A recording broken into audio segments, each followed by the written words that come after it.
నమస్తే, welcome to our voice. నేను journalist నవత. రాజకీయంగా తమ సీటును కాపాడుకోవడానికి ఎంతటి దుర్మార్గానికైనా రాజకీయ నాయకులు దిగజారుతారు అని చెప్పడానికి కొంతమంది ఉదాహరణగా ఉంటూనే ఉంటారు. వాళ్ళ గురించి మాట్లాడుకున్నప్పుడు వాళ్ళ ఎదుగుదల కోసం దేనికైనా సరే దిగజారుతారు అనేది కనిపిస్తుంది. కానీ ఒక మహిళ ఉండి కూడా ఇంత దిగజారాలా? ఒక మహిళల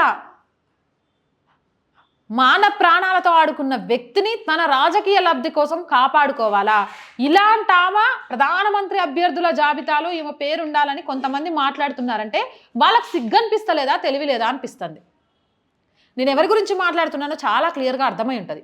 పశ్చిమ బెంగాల్ ముఖ్యమంత్రి మమతా బెనర్జీ గురించి.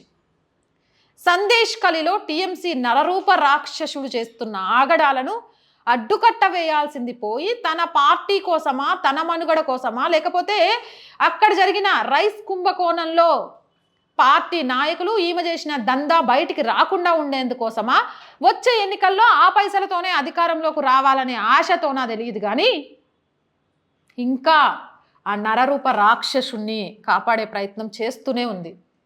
సిగ్గనిపించాలి కొంచెమైనా అని మహిళా లోకం యావత్తు ఈరోజు మమతా బెనర్జీ గురించి మాట్లాడుతున్నారు.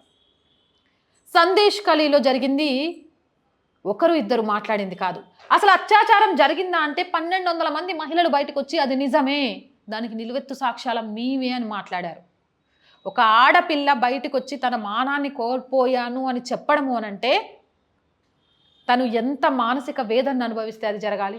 ఒక ఆడామే కదా మమతా బెనర్జీ. మానం విలువ, ప్రాణం విలువ ఆమెకు తెలుసా? తెలిస్తే ఈ నరరూప రాక్షసుడి కోసం ఎందుకు ఈ మింత చేస్తోంది? సందేశ్ కలిలో మహిళలు, ప్రజలు తిరుగుబాటు అవ్వడంతో, ఈడీ అధికారుల మీద దాడులు జరగడంతో, దేశవ్యాప్తంగా ఈ అంశం వెలుగులోకి రావడంతో దీనికి సంబంధించిన ప్రధాన సూత్రధారి షేక్ షాజహాన్ని అధికార పార్టీకి సంబంధించిన నాయకులు మమతా బెనర్జీ ఆధ్వర్యంలో దాచిపెట్టారు అంటూ కూడా వార్తలు వచ్చాయి. ఈ నేపథ్యంలో కోర్టు మొట్టకాయలేసి ఏం జరుగుతోంది, 1 వీక్లో ఆయన్ని పట్టుకోవాల్సిందే అనడం చెప్పడంతో గత్యంతరం లేక ఏం చేయాలో పాలు బోక తప్పనిసరి పరిస్థితుల్లో కోర్టులో సబ్మిట్ చేసిండ్రు. అది కూడా ఎంతగానం, ఆయన వస్తుంటే ఒక 10 అడుగుల వెనక పోలీసులు నిలబడి పక్కకు ఆయన నడుస్తుంటే జరిగితే ఆయన ఫింగర్ చూపిస్తుంటే వాడు ఒక దొర అయినట్టు, అమ్మా వదిలే కొన్ని బూతులు వచ్చేస్తున్నాయి, అలాంటోడికి మర్యాద ఇచ్చుకుంటూ తీసుకొచ్చిండ్రు. మామూలుగా ఒక తప్పు చేసినోడికి నల్లగుడ్డేసి చేతులకు బేడీలేసి పట్టుకొస్తారు కదా. 1200 మంది, ఒక గ్రామం, ఈడీ ఆఫీసర్లు, 8000 కోట్ల కుంభకోణం ఈయనొక్కడు చేసిందే, ఒక మండల స్థాయి నాయకుడై. ఇది ఎన్ని లక్షల కుంభకోణం అనేది త్వరలో బయటకు వస్తుంది. ఇన్ని చేసినోడిని వాడు ఒక రాజులాగా వస్తుంటే ఆడున్న పోలీసులతో సహా వాడు బంటుల్లాగా ఫీల్ అయ్యిండ్రు. ఎందుకు అంటే ఈడెనక మమతా బెనర్జీ ఉంది కాబట్టే. కొంతమందిని చూస్తే గౌరవం ఇవ్వాలనిపించదు. ఒక వ్యక్తికి మనం గౌరవం ఎలా ఇస్తామంటే వాళ్ళ పనుల్ని బట్టి గౌరవం ఇస్తూ ఉంటాం. నా దృష్టిలో షేక్ షాజహాను ఘోరంత గౌరవానికి కూడా అర్హుడు కాదు. కోర్టులో సబ్మిట్ చేసిండ్రు. కోర్టు దీనికి సంబంధించి ఈ వ్యక్తిని సిబిఐ ఎంక్వైరీకి అప్పగించాలని చెప్పింది. కోర్టులో సిబిఐకి అప్పగించకుండా ఉండడానికి పిటిషన్ వేస్తే హైకోర్టు ఆ పిటిషన్ని కొట్టేసింది.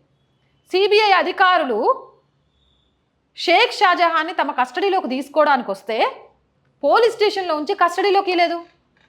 పారా మిలిటరీ దళాలు వచ్చినా కూడా ఇవ్వలేదు. సుప్రీంకోర్టుకు ఈ కేసు మేమే డీల్ చేసుకుంటాం, సిబిఐకి అప్పచెప్పమంటుందట.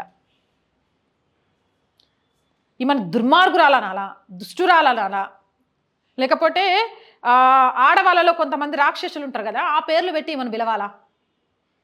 ఇలాంటి ఒక దుర్మార్గుణ్ణి సిబిఐకి మేము ఇవ్వము, మేమే ఎంక్వైరీ చేస్తాము అని ఎందుకు చెప్తోంది? ఎందుకు దాపెడుతోంది? సందేశ్ కలి లాంటి గ్రామాలు పశ్చిమ బెంగాల్లో ఎన్ని ఉన్నాయి? ఒక మహిళ అయ్యి ఉండి నాకు ఎందుకో మమతా బెనర్జీని మహిళ అని 10 సార్లు ప్రస్తావించాలన్న మనసు ఒప్పట్లే. ఒక ఆడదాని బాధ ఇంకో ఆడదానికి తెలుస్తుంది అంటారు కదా. 1200 మంది ఆడవాళ్ళు రాత్రులు అచ్చోసిన రాక్షసులాగా ఊరి మీద పడి ఏ అమ్మాయి కనబడితే అమ్మాయిని తీసుకుపోయి, పిల్లల తల్లి కనబడ్డా సిగ్గు శరం వాళ్ళ అమ్మ గుర్తు రాకుండా తీసుకుపోయి పార్టీ కార్యాలయాల్లో అత్యాచారం చేసుకుంటూ వాళ్ళ మోజు తీరేదాకా వదిలిపెట్టని ఒక నరరూప రాక్షసుని కాపాడుతున్న ఈమెను దుర్మార్గురాలు అనడంలో తప్పుందా? ఇలాంటావా ప్రధానమంత్రి అభ్యర్థుల జాబితాలో ఇండి కూటమిలో ఉంది అని ఈమె గురించి ఇంకా రాజకీయ లబ్ధి కోసం గొప్పలు మాట్లాడుతున్న నాయకులు చెప్పుతో కొట్టినా తప్పులేదంటున్నారు. ఏమంటారు? నిజమా కాదా? షేక్ షాజహాన్ లాంటి ఒక వ్యక్తిని సిబిఐకి అప్పగించడానికి పశ్చిమ బెంగాల్లో మమతా బెనర్జీకి వచ్చిన నొప్పేంటి? ఇక్కడ ఆశ్చర్యకరమైన విషయాలు ఏంటంటే, ఇంత నరరూప రాక్షసులు ఉన్నా కూడా ఇంకా టీఎంసీకి అక్కడ ఓటు ఉంది, ఇంకా సీట్లు గెలిచే ఛాన్స్ ఉంది అని చెప్తున్నారు.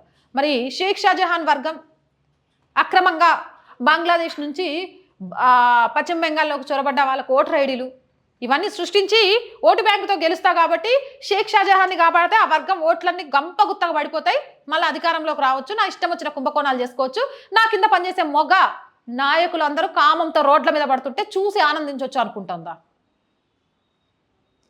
సిఏఏ అమలు నిజంగా పశ్చిమ బెంగాల్లో ఫస్ట్ జరిగిపోవాలి.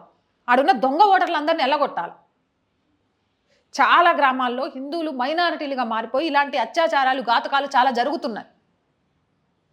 సిగ్గుచేటుగా ఉంది ఒక మహిళా ముఖ్యమంత్రి ఉన్న చోటు ఇలాంటివి జరగడం, షేక్ షాజహాన్ లాంటి వ్యక్తిని కాపాడే ప్రయత్నం చేయడం. ఒక నాయకురాలు అనే పదానికే మచ్చ తీసుకొస్తోంది. ఒక వర్గం మెప్పు కోసం, తన ముఖ్యమంత్రి సీటు కోసం ఎంత చేయడానికైనా దిగజారిపోతోంది. ఇది రాజకీయాలకు ఏమాత్రం శ్రేయస్కరం కాదు, ప్రజాస్వామ్యంలో అంతకంటే శ్రేయస్కరం కాదు. ఆలోచించండి, ఆలోచించి ఓటేయండి. ఇలా మేమే ఎంక్వైరీ చేసుకుంటామని సుప్రీంకోర్టుకో ఇంకో కోర్టుకో పోయినా సుప్రీంకోర్టు దీని విషయంలో వెంటనే తీర్పునివ్వాలి. 5,000 కోట్లు ఈ ఒక్క మండల స్థాయి లీడరే చేసిండు అంటే ఎన్ని కోట్ల కుంభకోణం చేసిండు? డబ్బులు పక్కన పెట్టండి, 1,200 మంది ఆడపిల్లల ఉసురు కొట్టుకున్నాడు. వీడికి సమాజంలో తిరిగే అర్హతే లేదు. ఖచ్చితంగా కూడా 1,200 మంది డేర్గా బయటకు వచ్చింది. ఇంకెంతమందో కుటుంబం విలువ కోసం, లేకపోతే కుటుంబం పరువు కోసం 4 గోడల మధ్య నలిగి ఏడుస్తున్నారు. ఎవరికి తెలుసు? భర్త ప్రాణాల కోసం తమకు జరుగుతున్న అన్యాయాన్ని బయట పెట్టకుండా ఎంతమంది ఉన్నారు? ఎవరికి తెలుసు? తండ్రి ప్రాణాల కోసమో, తమ్ముడి ప్రాణాల కోసమో, అన్న ప్రాణాల కోసమో ఎవడు పిలిస్తే వాడి దగ్గరికి వెళ్ళి నాదొక శరీరమా, బొమ్మనా నేను అని అర్థం కాని స్థితిలో మనసులోనే కుమిలిపోయిన ఆడవాళ్ళు ఎంతమంది ఉన్నారో ఎవరికి తెలుసు? ఇలాంటి వాటన్నిటికీ కారణమైన ఈ మూర్ఖుడిని మాత్రం వదిలిపెట్టొద్దు.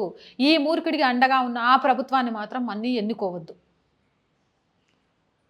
అదే గనక జరిగితే అక్కడ ఆడది ఆట బొమ్మగా మారిపోద్ది, కోరికలు తీర్చడానికే ఉండే ఒక వస్తువుగా మిగిలిపోద్ది. సంబంధ బాంధవ్యాలు లేకుండా నలుగురిలో తాము ఎందుకు బ్రతుకుతున్నామో అర్థం కాని ఒక జీవితానికి ఒక రాయిలా మారిపోద్ది. ప్రజాస్వామ్యం రాక్షసుల కబంధ హస్తాలలో చిక్కుకుంటుంది. ఈ వీడియోపై మీ అభిప్రాయం ఏంటనేది కామెంట్ సెక్షన్లో తెలియజేయండి. ఇలాంటి మోర్ వీడియోస్ కోసం మన ఛానల్ వెంటనే సబ్స్క్రైబ్ చేయండి. వీడియో నచ్చిందా లైక్ చేయండి, షేర్ చేయండి.